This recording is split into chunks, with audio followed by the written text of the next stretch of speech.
Hi, my name is Earle Shropshire. I'm an American citizen living in Saudi Arabia.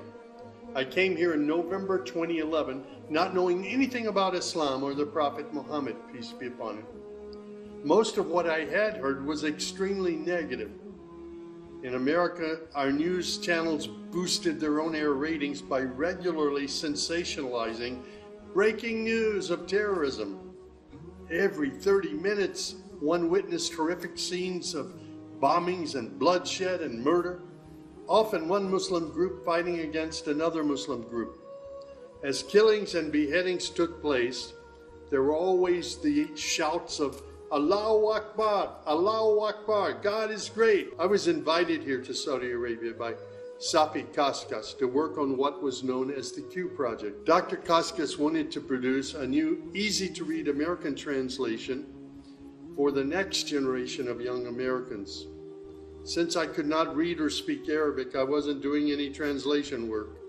I was simply invited here to check the English to make certain that this new interpretation of the Quran was easily understood. My work, of course, required that I read the Quran over and over again. Well, as you can imagine, having no knowledge of Islam, I had hundreds and hundreds of questions. I was shocked as I read to find that Jesus, peace be upon him, was often mentioned in the Quran. Jesus was presented as one of the greatest prophets. And even the story of the virgin birth was mentioned there. Many of the miracles that Jesus had done, I found them in the Quran. There were even a couple of Jesus miracles mentioned in the Quran that were not mentioned in the Bible. Evenings were mostly spent alone in a bedroom that had been set up for me in Dr. Safi's office.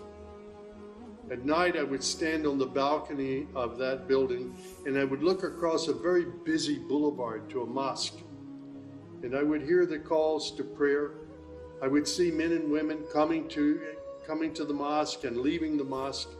Children were playing football in the mosque parking lot. Except for the minaret, it appeared to me to look like a typical Christian church in America. My heart longed to be in that mosque. I felt compelled by God to go there. A few months later, I got up the courage to walk down the street and to knock on the door of Taqwa Mosque. Now, nobody knocks on the door of a mosque. Normally, they just open the door and they walk right in. But I was not sure how I'd be received, so I stood there knocking until someone came to the door. That person simply said, "May I help you?" I said, "My name is Samuel. I'm a Christian from the United States. Is it okay if I come inside?" And that man, Shafiq Zubair, who was the caller to prayer, he reached out and he hugged me and he said, "Of course, come in." I sat in the back of the mosque during prayer times for 3 days. I didn't understand what was going on. I saw men standing, bowing, putting their heads to the floor as the imam led them in prayer. I had little knowledge about what was happening, but I felt God's presence in that mosque. And the men of Taqwa Mosque were so friendly to me. After 3 days, I asked Shafiq if he could teach me the first surah of the Quran, Al-Fatiha. This was a necessary element in praying the 5 daily prayers. I was memorizing sounds, but I didn't know what the sounds meant.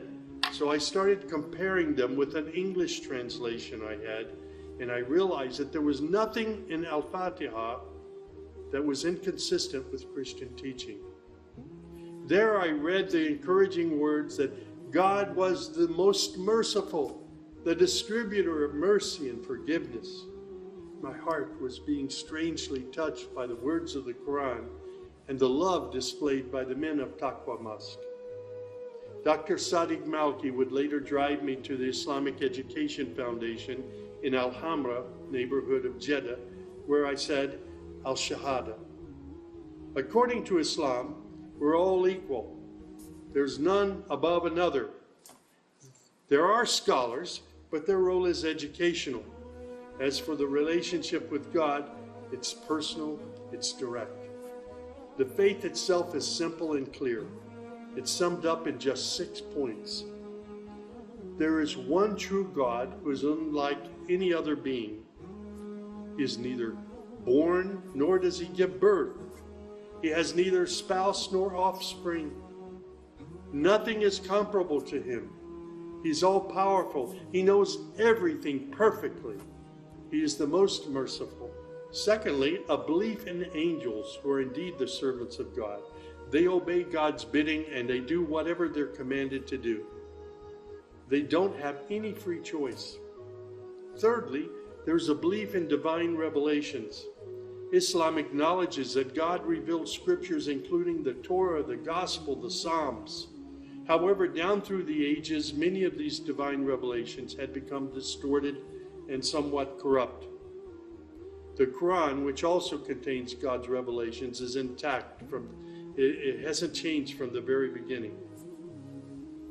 The Quran, which also contains God's revelations, is still intact in its original form.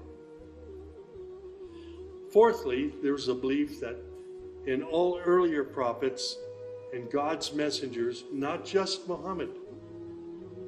They believe in Abraham and Isaac and Moses and Jesus and hundreds of other prophets. They believe that the prophets were the best of mankind. Muslims believe in the last day.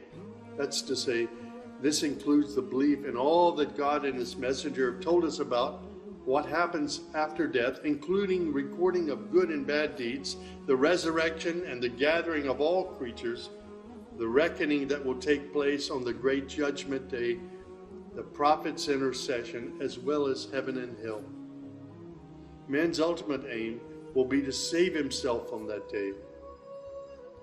Muslims believe in the divine destiny of predestination. Whatever God wills is certain to take place, and what he has not willed will never take place. This present life is a test for man, and man should endeavor to pass this test. These tenets of faith appeared to me entirely consistent with human nature. And then I asked, how can one become a Muslim? My search showed me that one needs to fulfill 5 specific duties, which are called the pillars of Islam. These are: first, a declaration to believe and to say verbally, I witness that there is no other deity other than God, and that Muhammad, along with all the other prophets, is God's messenger. Prayer is an important part of a Muslim's life. Muslims seek to maintain the 5 daily prayers. These are spread out over the day and night. Thirdly, there's the zakat. 2.5% of one's property is an obligatory charity, provided that one owns more than a certain threshold and holds it for a year. Then there's fasting. Fasting is an important part of the Muslim's life. Muslims fast throughout the month of Ramadan. They do this every year, abstaining from all food, drink, and sex, from dawn till sunset. One must also refrain from futile arguments and quarrels and forbidden things. The month provides a unique spiritual uplift for all Muslims. Then there is the pilgrimage or Hajj. This is performed in Mecca and its surrounding areas. It's a duty to fulfill this pilgrimage once during one's lifetime, provided that one is physically and financially capable of doing so. People often ask me, Sam, how did you become a Muslim? In the church was a library, and in that library were children's books. One of the books my mother got over and over again was called The God of Abraham. In that book were beautiful color photos of camels and deserts. She would read me the story of Abraham, how he was commanded by God to leave his mother and father because they were worshiping idols. She would pause and she would say, Sammy, you always have to pray to the God of Abraham. There is only one true God, the God of Abraham. My commitment to God has been strong and enduring since my younger years. And now I have found absolute peace in Islam, in a faith that I once thought was hostile. I found friendship and hope amongst a fraternity of other Muslim brothers and sisters. I have found a family of believers.